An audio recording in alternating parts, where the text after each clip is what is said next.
का आप देख रहे हैं न्यूज 18 मध्य प्रदेश छत्तीसगढ़। मैं हूं अपर्णा मौसम।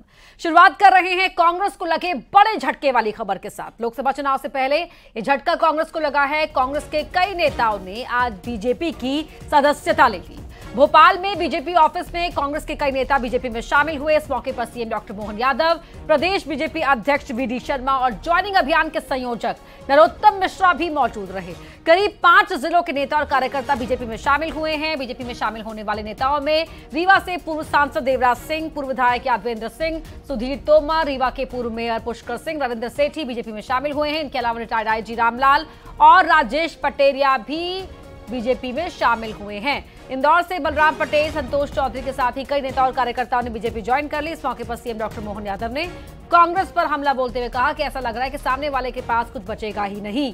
बीजेपी में साधारण कार्यकर्ता को मंत्री और मुख्यमंत्री पद पर पहुंचाया जाता है। भव्य राम मंदिर बन गया है, अब भारत को भव्य बनाना है। सीएम ने कहा कि ये आप सबकी जिम्मेदारी है कि जो लोग यहाँ नहीं आ पाए उन्हें आप बीजेपी ज्वाइन कराएं।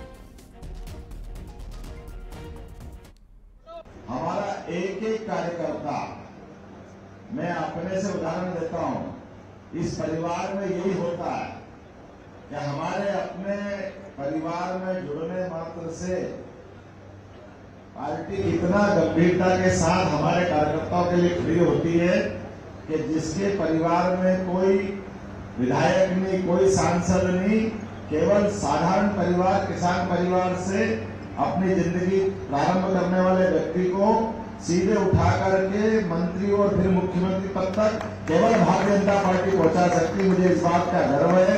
आप सबके लिए भी परमात्मा करे ऐसा मौका कभी भी आ सकता है, क्योंकि आप भाजपा के परिवार में आए हो। आपने राष्ट्रवादी विचार के वर्तमान में यशस्वी प्रधानमंत्री के उस आह्वान को स्वीकार किया जिसमें उन्होंने संकल्प लिया आपकी बात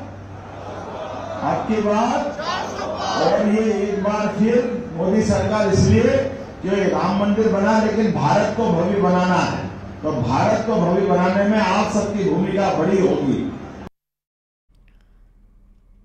मध्य प्रदेश में अब तक 14,700 से ज्यादा कांग्रेस के कार्यकर्ता बीजेपी में शामिल हो चुके हैं। आज के आंकड़े मिलाकर 16,000 से ज्यादा कांग्रेस के कार्यकर्ता बीजेपी में जुड़ चुके हैं।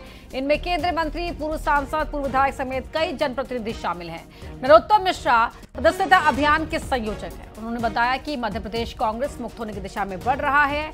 अब गिनीज बुक रिकॉर्ड बन जाए तो बड़ी बात नहीं। आज के पहले तक 14,700 कुछ हमारे लोग इसमें शामिल हुए थे। कांग्रेस मुक्त होता मध्य प्रदेश है, बगल के हालात है कांग्रेस में। केंद्रीय मंत्री, पूर्व के मंत्री, पूर्व सांसद, पूर्व विधायक, महापौर, महाधिवक्ता, आईजी, डीआईजी, एसपी, टीआई, सब तरफ मोदीमय हो गया है वातावरण, राममय हो गया है वातावरण। ये भारतीय जनता पार्टी का प्रभाव और राहुल गांधी की यात्रा जहां जहां से जाती है वहां भगदड़ मच जाती है। मैंने तो कहा राहुल गांधी जी से कि भगदड़ का मजा लीजिए अपने ही देश में, कुछ दिन तो गुजारिए मध्य प्रदेश में। ये जो आप आंकड़े एमपी की राजनीति से जुड़ी बड़ी खबर आपको बताते हैं। बीएसपी में शामिल हुए हैं नारायण त्रिपाठी। बीएसपी प्रदेश अध्यक्ष रमाकांत पिप्पल ने दिलाई सदस्यता। सतना लोकसभा से लड़ सकते हैं चुनाव। 4 बार के विधायक है नारायण त्रिपाठी। 2023 में बीजेपी से बागी होकर चुनाव लड़े थे। विंध्य जनता पार्टी बनाकर मैहर से इलेक्शन लड़ा था। निर्दलीय, समाजवादी, कांग्रेस और बीजेपी से विधायक रह चुके हैं नारायण त्रिपाठी, अब जो बीएसपी का हिस्सा बन चुके हैं। तो मध्य प्रदेश की राजनीति से जुड़ी ये बड़ी खबर, नारायण त्रिपाठी अब बीएसपी के हो गए हैं।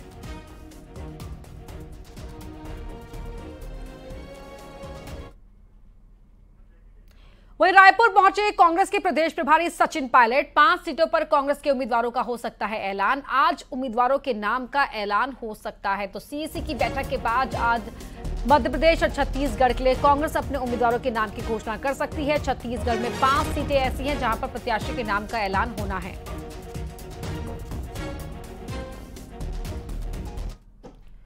वहीं रायपुर समेत कई जिलों में आईटी की टीम ने दबिश दी है। रायपुर राजनांदगांव के जमीन कारोबारियों के ठिकानों पर छापे मारे गए हैं। फाइनेंस ब्रोकर और जमीन कारोबारी के ठिकानों पर दबिश दी गई है। अमलीडीह, देवेंद्र नगर, कटोरा तालाब पर रेड की जो कार्रवाई है जारी है। आईटी के 17 अधिकारी रेड में शामिल रहे। आईटी की सेंट्रल और भोपाल यूनिट की टीम ने रेड की है।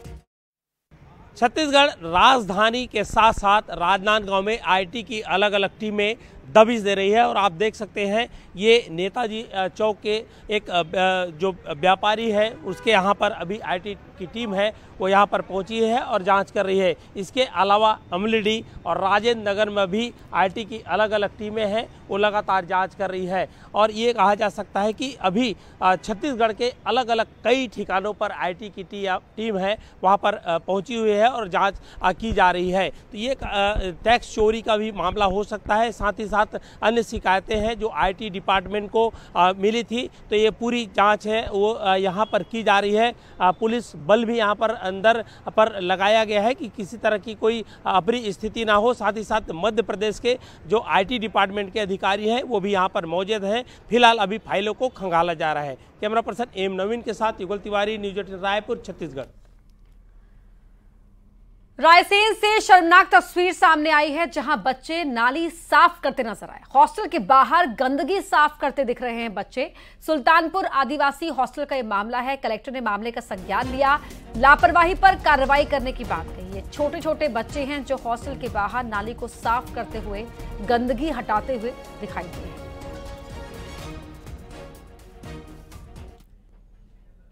जबलपुर से बड़ी खबर आपको बता रहे हैं जहां हाईकोर्ट की शरण में शिवराज सिंह, वीडी शर्मा और पूर्व मंत्री भूपेंद्र सिंह मानहानि के केस में व्यक्तिगत उपस्थिति से बचने के लिए अपील दायर की है। कल एमपी एमएलए कोर्ट में सुनवाई होनी है। राज्यसभा सांसद विवेक तनखा ने केस किया है। तीनों के खिलाफ 10 करोड़ की मानहानि का मुकदमा दर्ज किया गया है। ओबीसी आरक्षण पर बयानबाजी को लेकर यह केस हुआ है।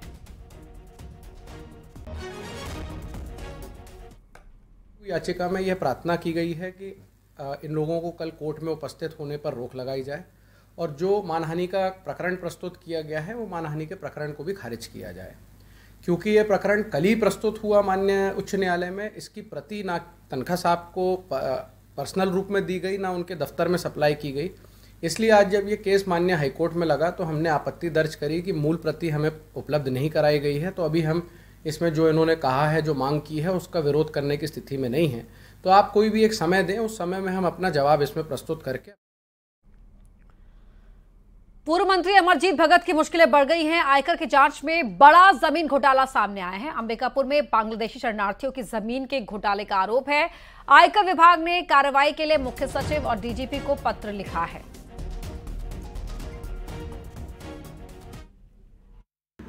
देखिए, पिछली सरकार में कांग्रेस के लोगों ने भारी जमीन घोटाला किया है और अमरजीत भगत की जहां तक बात है वो जसपुर के प्रभारी मंत्री थे और उनने कोरवा परिवार की 25 एकड़ जमीन अपने बेटे के नाम से रजिस्ट्री करा ली थी और उस समय हम प्रदेश अध्यक्ष के दायित्व में थे और हमने एक जांच कमेटी बनाई थी वहां के सांसद श्रीमती गोमती साय के अध्यक्षता में और जांच रिपोर्ट के आधार पर हमने उस पीड़ित परिवार को यहाँ बुलवाया था और गवर्नर साहिबा से उस समय उइके श्रीमती उइके थी, उनसे मिलवाया था। उन्होंने प्रत्यक्ष मिलकर आप बीती सुनाई थी और प्रेस भी हुआ था, आप सब लोगों को मालूम है। और बेबस होकर अमरजीत भगत को वो जमीन वापस लौटाना पड़ा था। फिर कोरवा परिवार के नाम से रजिस्ट्री उनको करानी पड़ी थी। तो और भी कई जमीन के घोटाले उनके तो हैं। यहाँ पर आपके पुरैना में जहाँ एमएलए कॉलोनी है वहाँ भी सरकारी जमीन में उनका अवैध कब्जा है। अमरजीत भगत ने जमीन घोटाले के आरोपों को खारिज किया है, ट्वीट किया है और कहा है कि भ्रामक जानकारी फैलाई जा रही है, मेरी छवि खराब की जा रही है। इन आरोपों को खारिज करता हूं, ये कहते हुए अमरजीत भगत ने ये ट्वीट किया है।